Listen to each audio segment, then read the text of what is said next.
하나님 말씀은 마태복음 11장 7절에서 11절 말씀까지입니다.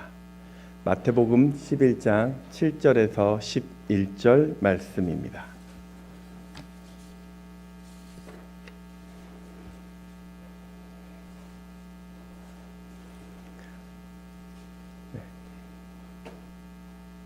찾으셨으면 교독하도록 하겠습니다.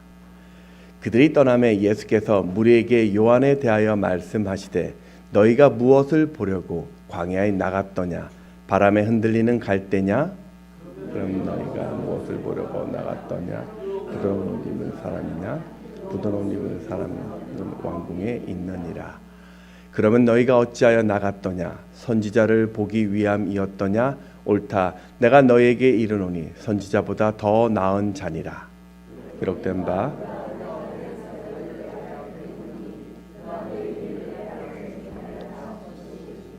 이 사람에 대한 말씀입니다.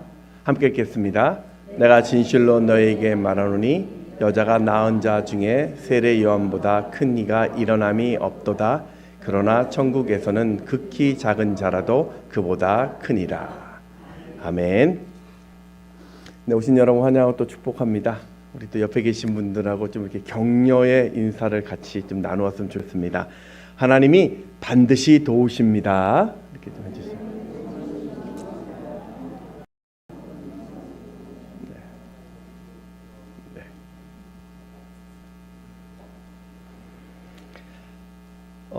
저희가 지난 시간에 그 세례 요한의 제자들이 와서 주님께 그 질문을 했었죠. 그 내용이 뭐냐면 당신이 예수가 메시아가 맞습니까? 라는 질문이었습니다. 왜 이런 질문을 했냐면 당시 예수님이 메시아로 오면 이 땅에 있는 악인들이 다 망할 것이라고 생각을 하고 있었습니다. 그렇게 괴롭혔던 이 로마가 멸망할 것이고 헤롯 왕이 쫓겨날 것이고 세례 요한이 감옥에서 풀려날 것이고 또 예수가 왕으로서 우리를 다스릴 것이다. 그렇게 생각했던 거죠. 그런데 막상 주님이 하시는 일은 자신의 생각과 전혀 달랐습니다. 헤롯에 대해서는 딱히 주님이 관심도 없는 것 같고 그저 불로 심판해야 될 그 죄인들이나 창기와 세리들과 주님은 그저 어울리면서 먹고 마시고 즐기는 일만 했던 것 같습니다. 그런 상황을 보니 이런 혼란 때문에 찾아왔던 이 세례 요한의 제자들에게 그 예수님은 내가 메시아가 맞아라고 암시를 하면서 누구든지 나로 말미암아 실족지 않는 자는 복이 있다라고 말씀했습니다. 그리고 오늘 이제 본문이 이제 시작됩니다. 세례 요한의 그 제자들이 다 떠나갔는데 이번에는 주님 주변에 남아있었던 사람들이 웅성거리기 시작합니다. 아마도 이런 어떤 생각이었을 것 같아요. 성경에 나와 있지 않지만 아니 요한 자신이 그 예수님을 보고 메시아라고 했는데 이제 와서 이게 무슨 말이냐, 무슨 의심이냐, 대놓고 당신이 메시아라고 묻는 것은 이건 질문이 아니라 의심이고 무례한 일이라고 불편한 그런 마음들을 가졌을 것 같아요. 그러자 주님이 요한을 다시 이렇게 평가합니다. 그 마태복음 11장 11절에 보면 내가 진실로 너에게 말하노니 여자가 낳은 자 중에 세례 요한보다 큰 이가 일어남이 없도다. 여자가 낳은 자 중에서 제일 큰 자다. 이 말은 세상 모든 인물 중에서 가장 위대한 인물이다라는 뜻입니다. 그러니까 지금 이 말은요, 주님이 세례 요한을 보고 최고의 칭찬을 해주신 것입니다. 지금 세례 요한은요, 주님을 의심하고 있는데 주님은 왜 이런 평가를 했을까요? 지금 우리 주님께서 립 서비스를 지금 하고 있는 것일까요? 아니면은 모든 죄를 다 용서하고 사하시는 그 사랑하시는 예수님의 그 성품을 지금 드러내고 있는 것일까요? 사실은요, 진짜 이 말씀처럼 세례 요한이 큰 인물이기 때문입니다. 저는 오늘 무엇이 요한을 이렇게 칭찬한 것인지 그 성경적인 기준을 살펴보면서 우리도 어떻게 주님 앞에서 인정받는 삶을 살 수 있을지 오늘 본문을 통해서 두 가지로 살펴보도록 하겠습니다. 첫 번째는 믿음으로 사십시오. 오늘 우리가 믿는 이 믿음을 삶으로 살아내야 하는 것입니다. 7절을 다시 한번 읽습니다. 시작. 그들이 떠남에 예수께서 무리에게 요한에 대하여 말씀하시되 너희가 무엇을 보려고 광야에 나갔더냐? 바람에 흔들리는 갈대냐? 바람에 흔들리는 갈대냐? 이 말은 삶의 가치가, 인생의 가치가 이런 현장 상황에 따라서 흔들리는 이 삶을 말하는 것입니다. 요한이 바람에 흔들리는 갈대 같은 사람이 아니라고 한 이 말은 평소 그의 강직한 성품을 보여준 것입니다. 사실 요한은 헤롯 왕이 이전에도 한번 이야기했는데 동생의 아내가 마음에 들어서 지금의 이 아내와 이혼하고 동생의 아내를 왕비로 삼은 것을 요한은 공개적으로 책망을 했습니다. 사실 이런 말하는 거 쉽지 않습니다. 지금 헤롯은 왕입니다. 아무리 그 자신의 말이 옳아도 살아있는 권력 앞에서 왕의 치부를 공개적으로 책망한다라는 것은요, 당연히 보복이 뒤따르는 일입니다. 그러니 지금은 요한의 어떤 삶 속에서는 지금 침묵해야 하는 것이 맞는 것 같습니다. 부도덕한 일이지만 눈 감는 것이 자신의 그 안위를 위해서 좋은 일이었던 것 같아요. 그런데도 이 요한은요, 그 일을 말해서 결국 옥에 갇히게 되었고 이후에 이 일로 그는 죽음을 당하게 됩니다. 이렇게 요한은 정의감에 불탔고 죽음도 두려워하지 않는 용기 있는 사람이었죠. 자, 8절을 다시 한번 읽어보겠습니다. 시작. 그러면 너희가 무엇을 보려고 나갔더냐? 부드러운 옷 입은 사람이냐? 옷을 입은 사람들은 왕궁에 있느니라.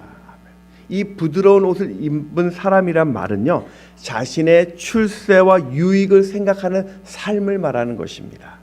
세례 요한은요, 제사장의 가문에서 태어났습니다. 그는 시대의 흐름만 조용히 뒤따라가면 세상의 부귀와 명예가 보장된 사람이었습니다. 그런데 하나님을 위해서 그 모든 것들을 다 버립니다. 메마른 광야에서 그 거친 옷을 입고 메뚜기와 석청을 먹으면서 하나님을 위한 그 선지자의 활동을 하고 있었습니다. 이게 요한의 삶이었던 거죠.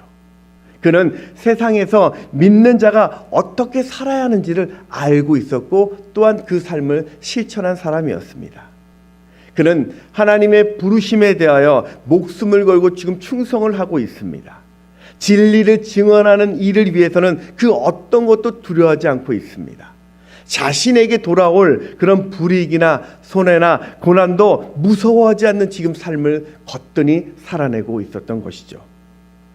분명히 세상적인 가치로 보면 지금 이 사람은 형편없고 미련한 사람인데 하나님 우섬의 그 삶을 살펴보는 주님의 눈에 볼 때는 그는 세상에서 가장 위대한 사람이라고 오늘 칭찬을 받게 됩니다. 오늘날 이 시대, 우리가 살고 있는 이 현대 시대는 그 믿음을, 진짜 믿음을 찾기가 어렵다고 이야기합니다. 언젠가부터 우리 교회 생활과 일상 생활이 이 다른 그런 이중적인 모습이 보이기 시작합니다. 분명히 교회에서는 거룩한데 신실하신데 세상에 가서는 자신의 이익 때문에 자신의 가치만 추구하는 그런 이중적인 태도를 가지고도 있습니다. 왜 이렇게 될까요? 왜 우리가 이렇게 살고 있을까요? 요한처럼 내가 믿음으로 삶을 살아내려고 했더니 치르는 대가가 너무나 크다는 것입니다. 세상의 가치와 이 믿음이 충돌할 때 그 안에는 반드시 경제적으로, 명예적으로 손해가 뒤따라오는 것을 우리는 봅니다. 때로는 세상이 허용하는 그 죄를 내가 동의하지 않아서 비난과 모멸과 멸시를 당하기도 합니다. 내가 그렇지 않은데, 그런 마음이 아닌데도 사람들은 내 행동의 그 모습만 보면서 부정적으로 이야기하면서 엉뚱하게 해석하면서 우리와의 관계를 단절하기도 하고 우리의 상황을 어렵게 만들기도 합니다. 솔직하게 우리는 광야에 살고 싶지 않습니다. 더 멋지게, 좀 더 폼나게 살고 싶고 사람들의 부러움을 좀 받으면서 의리의리한 이 왕궁에 살고 싶은데 하나님의 자녀가 돼 보니 그런 왕국은 고사하고 내 생각과 전혀 다른 거친 광야로 내몰려 그런 두려움과 고통을 당할 때 우리는 그 세상의 가치의 유혹을 받아서 우리의 마음이 힘들어지고 믿음이 흔들리는 경우를 우리는 보게 됩니다. 그리고 그것으로 인해 우리는 세상과 단절되는 그런 고립과 삶의 어려움을 겪게 되는 것이죠. 근데 여러분, 너무 속상해하지 마십시오. 좀 우리가 의연할 필요가 좀 있는 것 같아요. 요한을 칭찬한 예수님은요, 오늘 우리의 이 모든 상황을 정확하게 보고 계십니다. 사람들이 뭐라고 해도 내가 그렇게 살지 않았다라는 것을, 믿음대로 살았다라는 것을 정확하게 주님은 보고 계십니다. 그리고 요한을 변호했던 이 주님은요, 오늘 나를 변호하고 계십니다. 나를 정확하게 아시는 그분이 오늘 내 곁에서 내 편이 되어 주셔서 내가 당한 이 손의 억울함, 그 상처를 이기게 하신다는 것이죠. 그러니 여러분, 우리는 믿는 자로서 불의와 타협하지 마시기 바랍니다. 그런 불의 때문에, 그런 손해 때문에, 그런 멸시 때문에 실망하고 좌절하는 것이 아니라 세상의 그 가치가 허상이라는 것을 알고 우리는 믿음을 지켜내셔야 합니다. 어떤 상황이 온다 할지라도 여러분, 내가 하나님의 자녀됨을 여러분의 삶으로 살아내는 여러분 되시기를 주의 이름으로 축원합니다. 두 번째는요, 이 복음의 사명을 살아야 됩니다.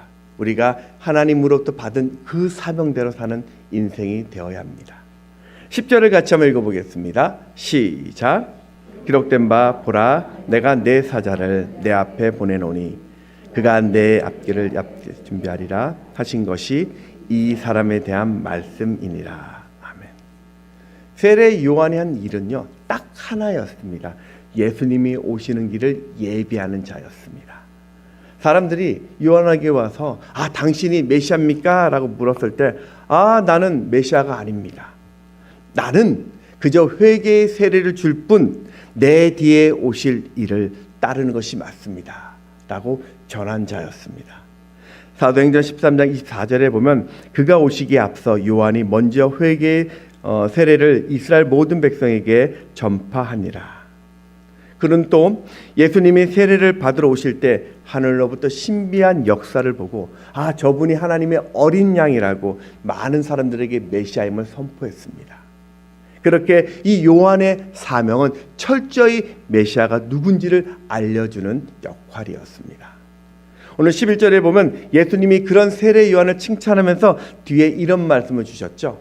우리 11절 다시 한번 읽어보겠습니다. 시작.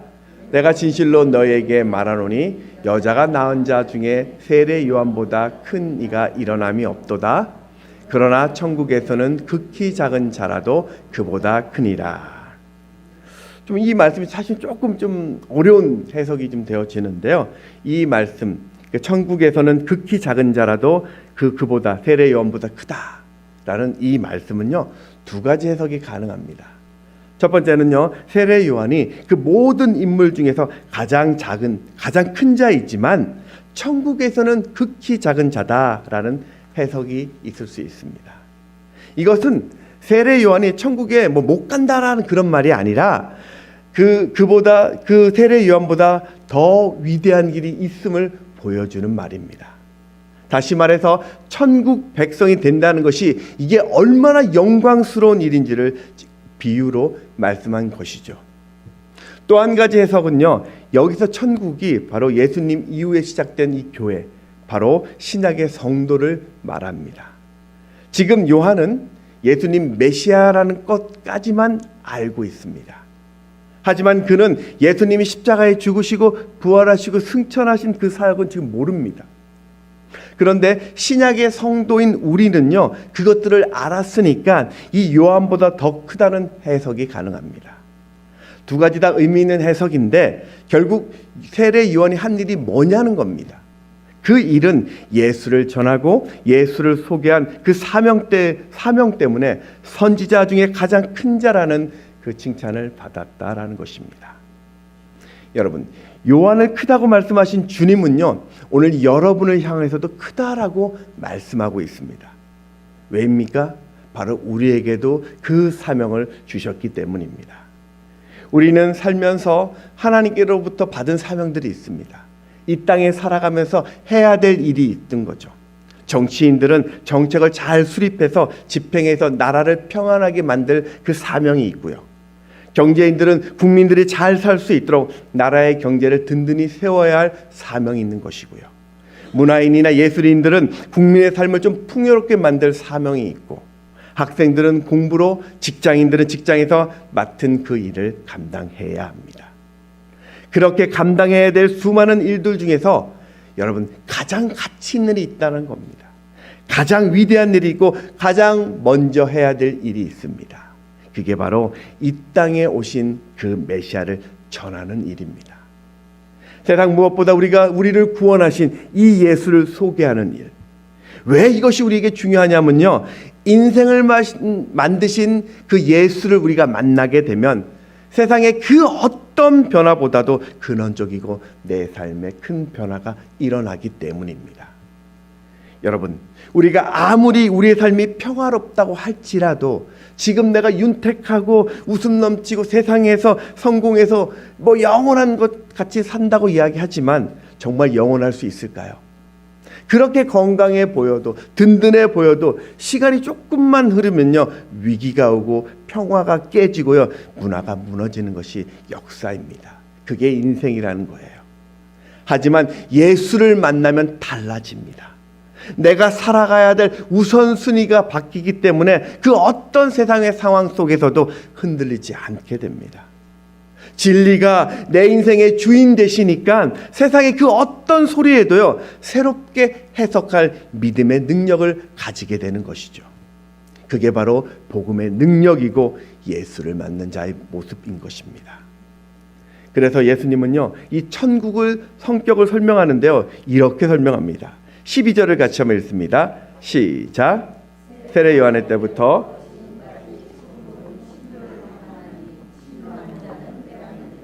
아멘. 우리가 많이 쓰던 말씀인데요, 이 침노 당한다라는 뜻이 비아제타이라는 그 원어적인 뜻인데 두 가지 형태로 해석이 됩니다. 이것도 첫 번째는요, 폭력을 쓴다라는 수동태형으로 쓰일 때가 있어요. 그러면요, 천국이 무력으로 침략당한다라는 뜻입니다. 이런 해석은 세례 요한이 지금 옥에 갇혀 있으니까 목베임 받는 것 같이 천국이 사탄으로의 공격을 받는다라는 뜻으로 해석하기도 합니다. 근데 이 단어가 중간태로 쓰여지게 되면 천국이 힘차게 확장된다라는 뜻이 침노당한다라는 뜻입니다. 그러니까 세례 요한 때부터 누구를 막론하고 회개하고 복음을 믿게 되면 천국에 들어갈 수 있는 문이 활짝 열렸다라는 뜻으로 해석이 또 됩니다. 오늘 표준 그 세번역 성경으로 보면 11장 12절이 이렇게 되어 있습니다. 같이 한번 읽어볼까요? 시작. 세례자 요한 때로부터 지금까지 하늘나라는 힘을 떨치고 있다. 그리고 힘을 쓰는 사람들이 그것을 차지하게 된다. 아멘.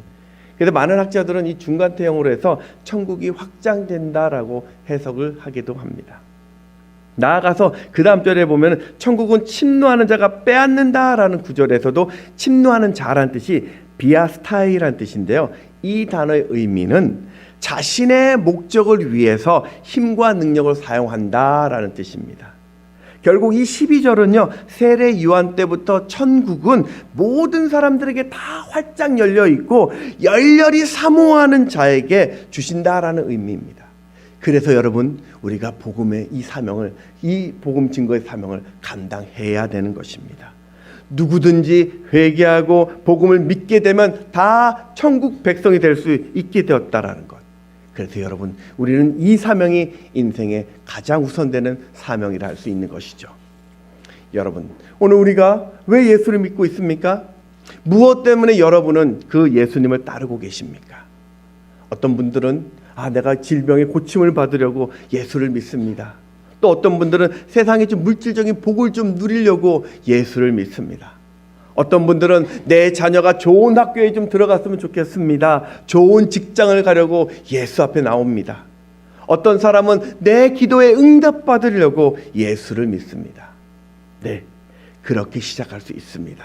그렇게 구하는 것 맞습니다. 하지만 그게 예수 믿는 전부가 되어서는 안 된다는 것입니다. 그게 만일 내가 예수 믿는 전부가 되면 그 응답이 이루어지거나 또는 이루어지지 않게 되면 우리는 예수에 대한 소망을 거두게 됩니다. 이런저런 이유를 대면서 그 복음을 비판하고 결국 복음을 거부하게 되는 것입니다. 여러분, 세상에서 큰 자가 되는 것보다 천국에서 작은 자가 되는 것이 훨씬 위대하다라는 주님의 말씀을 다시 한번 기억하십시오. 영원한 천국에 들어가는 것이 세상에서 그 위대한 일을 했다라는 세례 요한보다 더 크다고 하신 주님의 말씀, 이것을 우리는 기억해야 할 것입니다. 그러므로 세상에서 예수 믿는 일보다 더 중요한 것 없습니다. 오늘 내가 구원받은 자인지를 다시 한번 구원의 복음, 구원의 기쁨을 정리하셔야 됩니다. 내가 예수를 만났다라면 내 안에 넘치는 이 기쁨과 사명 가운데 우리가 믿음으로 삶을 살아낼 것이고, 그 하나님 앞에 거룩함으로 한 걸음 한 걸음 더 나갈 것이고, 내 주변에 하나님을 알지 못하는 그들에게 이 복음이 무엇인지를 믿음으로 허튼하게 설명하게 될 것입니다. 요한일서 5장 12절에 보면 아들이 있는 자에게는 생명이 있고 하나님의 아들이 없는 자에게는 생명이 없느니라. 예수를 통해 영생을 얻은 자, 그는요 세상의 모든 것을 다 가진 자입니다. 세상 좀 무명한 자라 할지라도요 천국에서 그는 유명한 자가 될 것입니다. 때문에 여러분이 믿는 그 예수 때문에 세상을 두려워하지 마십시오. 연약하고 또 실패했다라고, 상실된다라고, 두렵다고, 낙심된다고 무너지지 마십시오. 여러분 그까짓 것에 무너지라고 하나님이 여러분을 이 땅에 존재하게 하신 것이 아닙니다. 여러분 기도로 움직이는 배 돌로스라는 최종상 선교사님 썼던 책에 보면요, 자동문 원리가 이렇게 소개되고 있습니다. 이 돌로스란 저 배가요, 타이탄이고 우리 1914년에 만들어진, 2년 늦게 만들어졌대요. 한 1914년에 만들어진 배인데요. 세계 최고로 오래된 여객선이라고 하고요. 소속은 이 독일에 본부를 둔 비영리 국제구호단체라고 합니다. 여기 자원자들을 모집해서 선교를 이제 가는 거예요. 대략 한 350명 정도가 이 배에 타게 되는데요. 한 달에 $20만 받고 그걸 갖고 사역들을 하게 됩니다. 1978년부터 100여 나라에 500여 항구를 방문해서 그곳의 지식과 구제와 소망의 나눔 사업을 펼치고 있다고 합니다. 비서구인으로서는 최초의 단장이 되신 이 최종상 선교사님은 이 복음을 자동문이라고 해석합니다. 여러분 그 자동문이라는 게 그 멀리서 보면 닫혀 있지 않습니까? 그런데 닫혀 있어도, 문이 닫혀 있어도 계속 걸어가야 된다는 거죠. 닫혀 있는 그 문으로 걸어가야 된다. 만일 멀리서 저 문이 닫혔구나라고 해서 그 걸음을 포기해 버리면 절대로 그 문은 열리지 않는다는 거죠. 그런데 닫혀 있지만 믿음으로 가다 보면 센서가 어느 순간에 감지되면 문이 자동으로 열린다라고 복음을 설명했더라고요.